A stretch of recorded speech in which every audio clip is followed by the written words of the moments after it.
Olá, pessoal, estamos de volta com o nosso podcast. Já definimos o nosso slogan? Vamos começar então. Pode plantar. Pode colher. Oh, legal.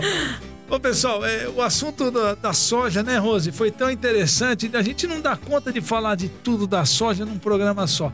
Então nós resolvemos trazer o professor Alessandro de volta aqui. Exatamente. E tem muita gente querendo saber, né? São muitas dúvidas. E esse tema soja é uma pauta muito grande. Então a gente resolveu dividir em 2 programas. E teve muito questionamento, né? E a gente tem que bater esse papo de novo aí. Vamos lá? Eu começo? Você começa, Rose. Você começa. Então beleza. Alessandro, bem-vindo novamente, né? Dispensa apresentações. Mas para quem não assistiu o primeiro programa, o professor Alessandro, professor da Faculdade de Agronomia, das disciplinas de soja, milho, sorgo, girassol. Sim. Não esqueci nenhuma, né? Tá? Então, Alessandro, bem-vindo novamente. Obrigada, né? Bem-vindos os ouvintes. E vamos falar, então, Alessandro, sobre a soja, especificamente sobre esse cenário atual que nós nos encontramos, né? Pós-pandemia, um cenário de guerra. Esse cenário, ele tem impactado na soja, nos custos de produção?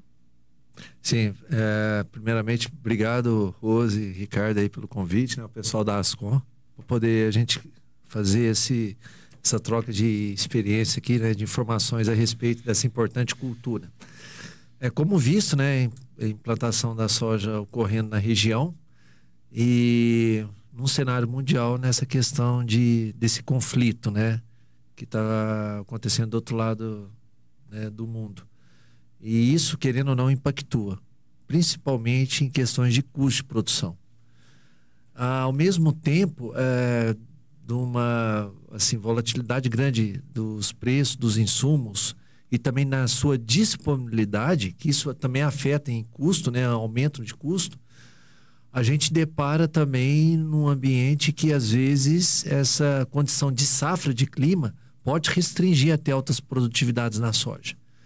E aí nós vamos ter um cenário com custo de produção talvez alto e uma produtividade não tão grande assim de soja, né? Então é interessante o produtor estar mais atento a esse domínio dos seus custos, da sua área, conhecer melhor os seus talhões, né, da sua propriedade, para que determine, né, esse grau de investimento na lavoura de maneira para que ele possa ter lucro lá no final, né, com a venda do grão, né, nesse ambiente.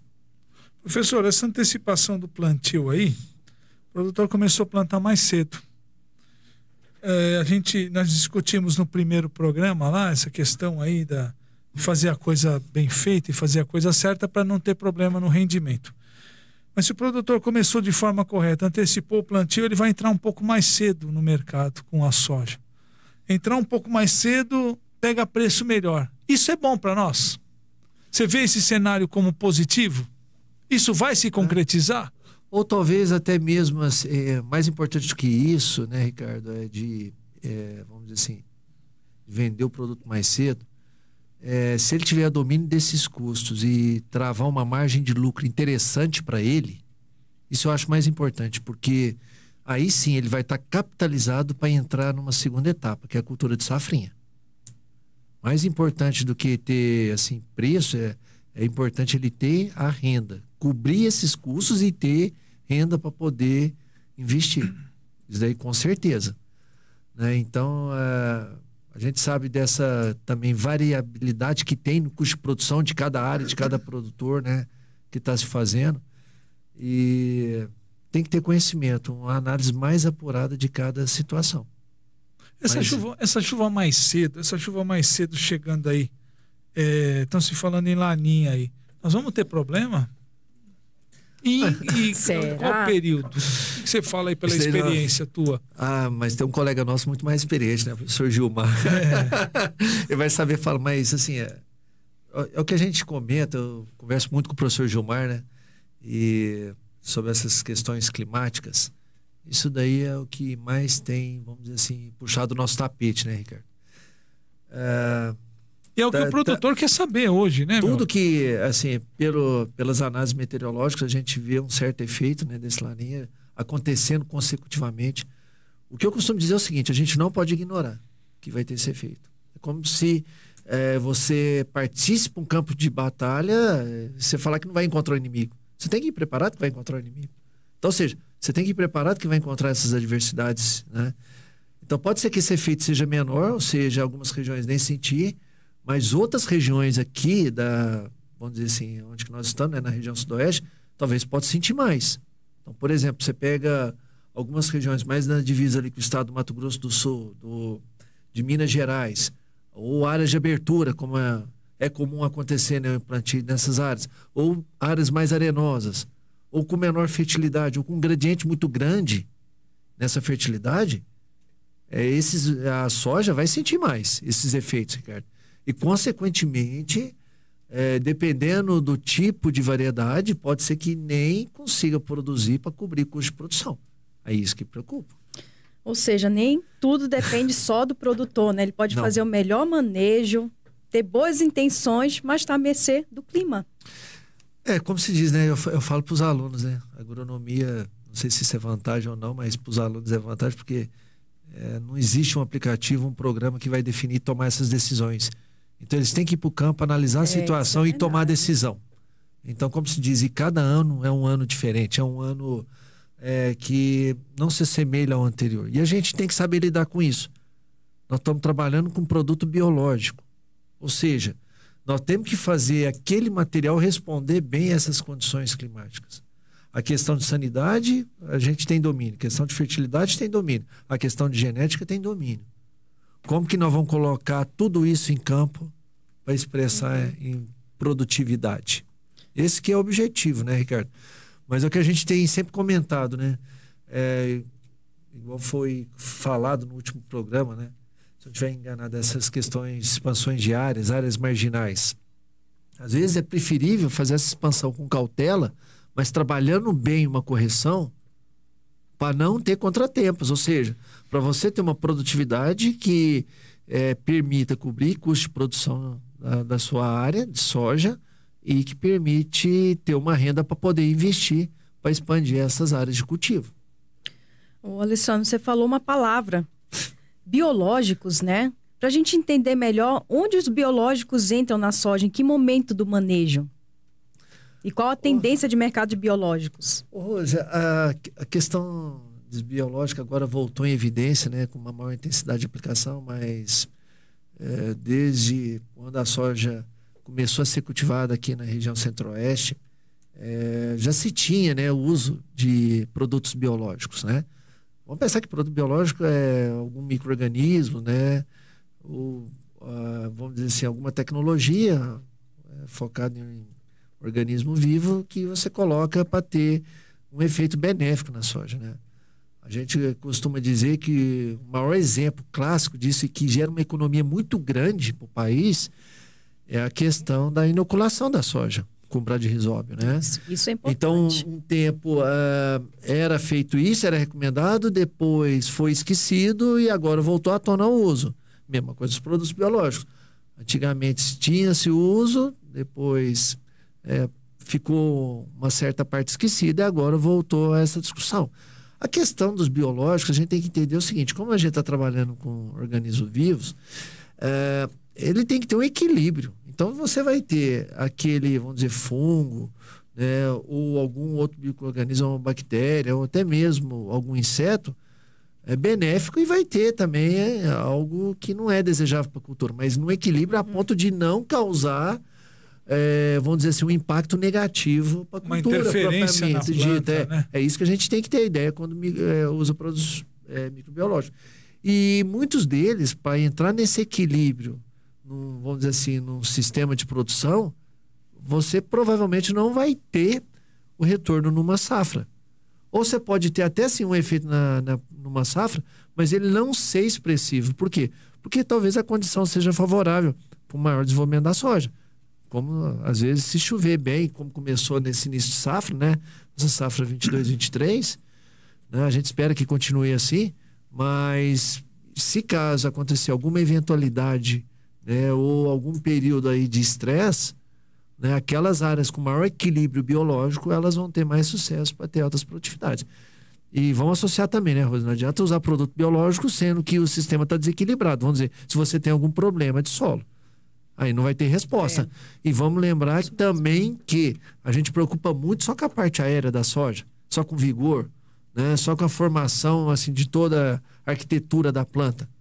Mas a gente esquece aquela parte abaixo do solo. E tem uma relação muito estreita. Isso. Se a parte do solo não vai bem, não vai bem a parte aérea. Isso e é pouco conhecido, né? Exatamente. Ou difícil de ser trabalhado, né? É difícil de ser trabalhado. Então aí talvez o desestímulo de muitos avaliarem, né, esse perfil de solo, como está a questão do sistema reticular. Eu costumo dizer que é um seguro, né? E melhorar o solo, né, do ponto de vista do perfil, não é um efeito rápido, né? É médio a longo prazo. E caro. Caro se deixar para fazer tudo de uma vez só, né? Porque vamos pensar o seguinte, hoje se você for cultivar soja, 1 hectare é um valor, não vou falar caro, mas relativamente alto, né? Quando você pensa em expandir a área, dependendo da magnitude do problema, você vai ter um valor maior, né? Então, quer dizer, é um grau de investimento que você faz. Você tem que pensar justamente o que vai colocar na área. Alguma das regiões, por exemplo, se for entrar só com soja, é uma situação. Se você tiver uma segunda cultura, o cenário é outra. Melhora. Agora, uma coisa que a gente fala, por esses preços de mercado que tem aí hoje, né, Ricardo?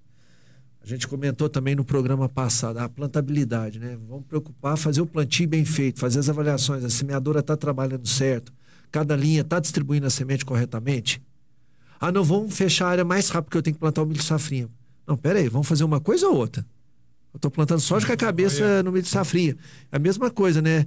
O aluno lá na minha sala estudando para a prova do Ricardo, estudando para a prova da Rose. Não, peraí. Ou você fica na minha aula ou você vai para a aula dos meninos. Eles não tem jeito, isso? fazem. Nossa. Falando aqui, alguns fazem, não todos, né? O vice-versa também, né?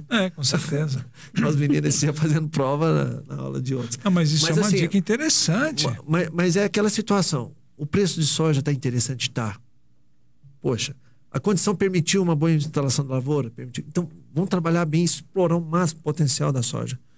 Porque, às vezes, vamos dizer assim, alguns sacos a mais que você ganhar na soja verão, você tem que fazer mais que o dobro no milho safrinha.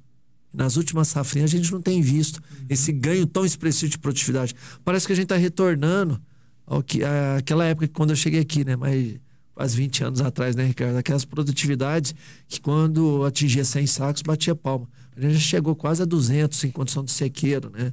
Em condição de safrinha. Pensando assim no milho, propriamente dito, né?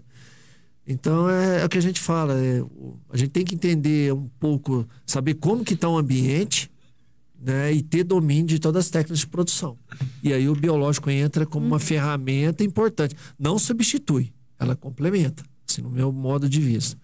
Mas a gente tem que conciliar com todas essas tecnologias também disponíveis aí. Tudo isso para aumentar a produtividade, né? Começa com o manejo de solos biológicos, não pode esquecer aí da fixação biológica do nitrogênio. Tem algo mais para garantir altas produtividades ou algo que o produtor está deixando de fazer e comprometendo a produtividade? Rose, se pensar em todo o sistema de produção de soja, começa desde lá da semente, como você vai implantar essa variedade específica, ou seja, genética, todo o tratamento industrial com fungicida, inseticida, inoculação, os manejos, os tratos culturais, principalmente manejo de plantas daninhas, pragas, doença, né? Pragas, que aí envolve o MIP, envolve todo o MIP, a avaliação de severidade de doença, o manejo de plantas daninhas e a questão nutricional, que é outra coisa também que preocupa muito. Não como que está fazendo isso? Não é fácil. Esse agrônomo hoje vai exigir isso, né? Então vem estudar aqui na UNIRV que a gente debate. Com certeza, vem pra cá que vocês vão conhecer. Importante. Que aí agora, a gente pode falar, né? Pode plantar, agora, pode colher. Pode plantar que pode colher. Agora é o seguinte, o professor Alessandro, ele é um estudioso na parte de bioestimulantes, bioreguladores. E nós vamos explorar isso. Eu acho que é importante a gente falar um pouco de bioestimulantes. O senhor tem trabalhado muito nisso, né, professor Alessandro? Eu acredito que o senhor tenha resultados que podem dizer se está sendo benéfico ou não o uso deles aqui na produção. Muita gente acredita, muita gente não acredita nos bioestimulantes. Nós queremos ouvir tua opinião. Olha. Nós vamos fazer um break aqui, o nosso tempo já está correndo, mas, pessoal, fica ligado aí, porque o professor vai falar de bioestimulante, que é uma coisa bastante importante. Porque se a gente pode plantar, pode colher. Aê!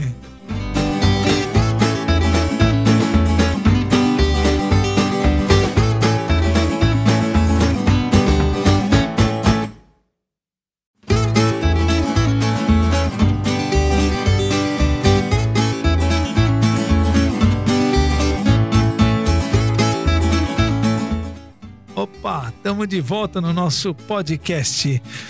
O podcast que, se você pode plantar, então pode colher. Aê! Junto aqui com a professora Rose, com o professor Alessandro Guerra, todos nós aqui da faculdade, da Faculdade de Agronomia da UniRV. Sejam todos bem-vindos ao nosso podcast. Nosso intento aqui é levar informações para vocês, né, Rose? Isso mesmo. E hoje nós trouxemos o professor Alessandro Guerra da Silva. Uma verdadeira máquina, né, de conhecimento. Doutor em soja.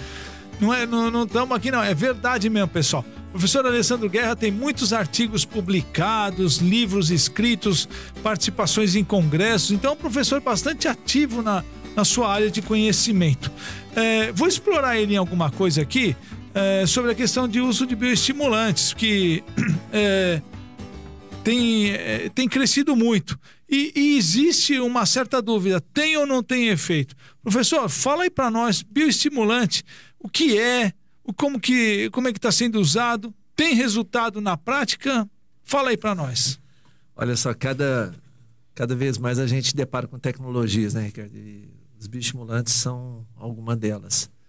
Na verdade, bioestimulantes são produtos, né, compostos de reguladores de crescimento, podendo conter ou não alguns minerais, né, oriundos aí de fontes orgânicas, né?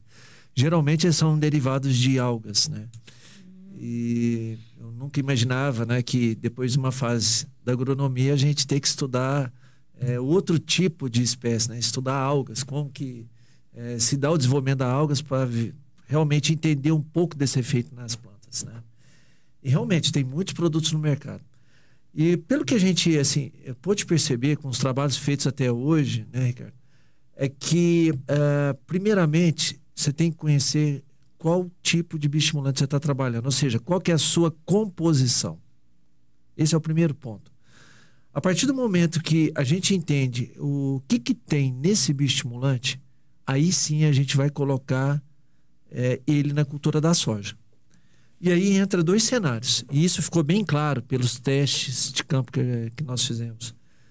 Um primeiro momento, a gente começou a trabalhar com uma certa indução de resistência, né, para estresse hídrico.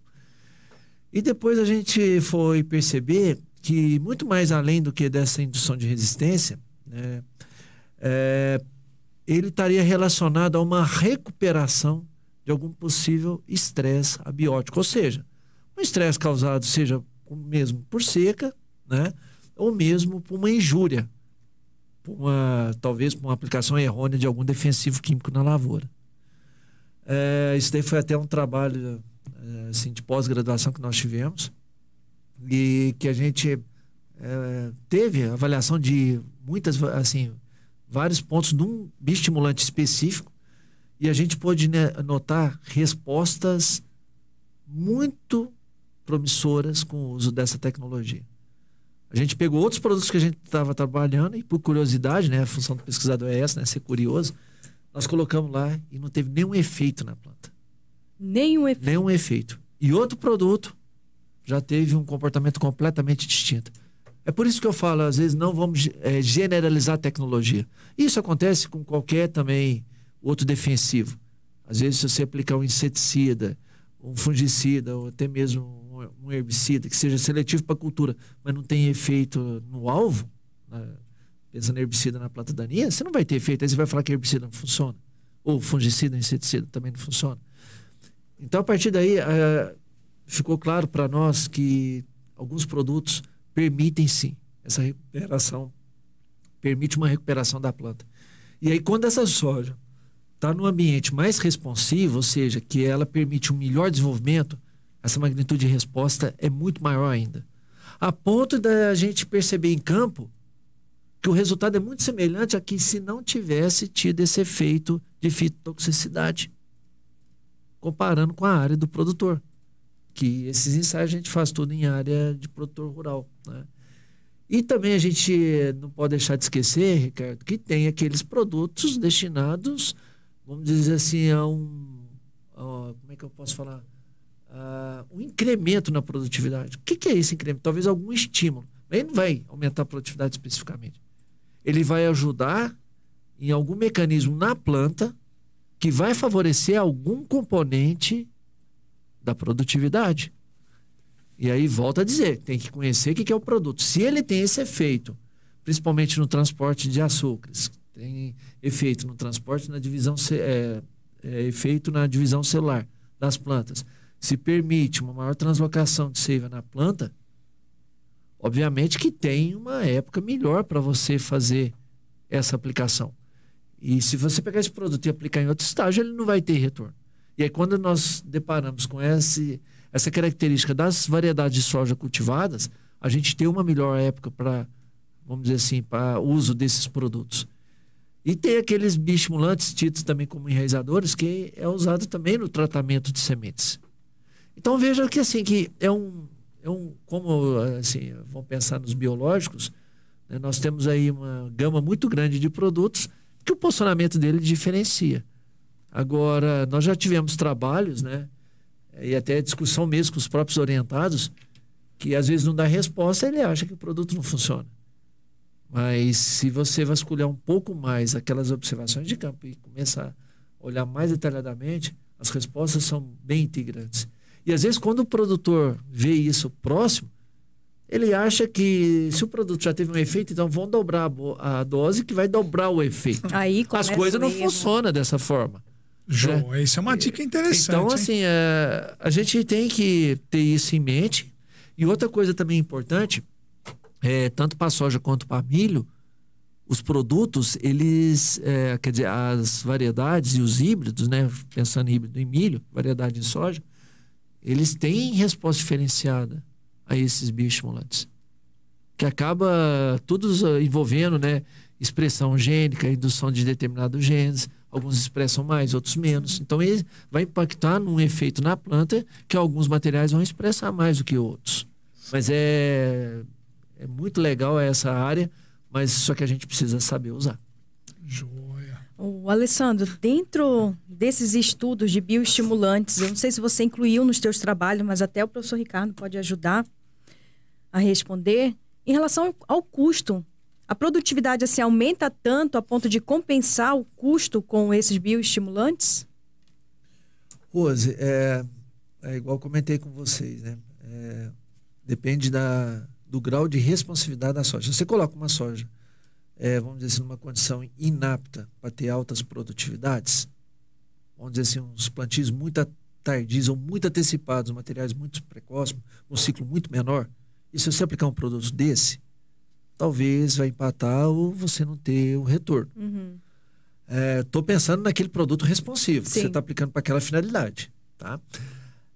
Agora, se você coloca numa condição responsiva para a soja e está explorando esse potencial produtivo e aplica, com certeza isso dá uma renda muito interessante. E é uma coisa que eu sempre faço, né? Eu faço questão de cruzar nossos resultados com da equipe técnica, né? Com o que eles veem em campo. E os valores são muito próximos de acréscimos assim, de produtividade que eles têm na média. Só que a gente, como pesquisa, nós delimitamos bem essa condição de execução do trabalho. Mas hoje eu só testo, né? Vamos pensar assim, né? Nessas condições responsivas. Porque se for promissor, ótimo. Aí depois vem outra questão. E numa condição não responsiva, será que vai dar resultado? Talvez não, mas não pelo efeito do produto, mas talvez por uma falta de resposta da soja. Porque querendo ou não, se você mudar a época de implantação da cultura da soja, você vai ter uma variação muito grande em termos de produtividade. É a mesma coisa numa condição de safrinha. Plantar muito tarde o milho e depois você querer usar um produto que tem a característica de ser considerado como promotor de crescimento e achar que ele vai aumentar a produtividade. Não, ele não vai aumentar a produtividade do milho numa condição dessa. Tem um fator muito maior limitando aí o desenvolvimento da planta. Mas com certeza, isso sim tem Então retorno. fica a dica, né? Não pode utilizar sem critérios. Sim, tudo. Acho que todo manejo, até mesmo o uso de algum biológico propriamente dito. Eu tenho uma pergunta que eu quero fazer. Então faça, Rose. Eu estou segurando aqui. Dar dica aí para o produtor, né? De como que seria a soja do futuro, a soja que você enxerga, o que precisa melhorar no sistema. O que você acha aí que você está vendo de tendências, né, nesse mercado da soja? Rose, uma questão assim que impressiona, se você pegasse um material de soja, colocasse uma condição ideal, sem estresse nenhum, sem estresse por altas temperaturas ou baixas, sem problema de limitação hídrica, com a quantidade de luz assim, essencial para a cultura, o potencial produtivo ia ser muito maior da soja. Mas aí tem que falar 3, 4 vezes São mais. Pedro também, né? Só que quando a gente leva para o campo, você sabe que isso não é uma realidade. Tá? Pelo que você me perguntou, né, o que espera da soja? O que eu vejo é que, às vezes, até mesmo alguns materiais, eles têm despertado, vamos dizer assim, o interesse pelo cultivo, pelo potencial produtivo dele. Agora, o que eu vejo que o melhoramento está fazendo? Cada vez mais que novos materiais são colocados no mercado, eles melhoram alguma característica, seja na formação de vagem, seja uma certa tolerância que esse material tem na colheita, seja uma tolerância a determinada doença de foliar ou de caule, ou até mesmo a nematóides. Então, sempre tem algum avanço em relacionado aos materiais anteriores. E sem falar das biotecnologias que estão sendo colocadas na soja, que auxilia no manejo fitossanitário para o produtor. Isso tudo ajuda.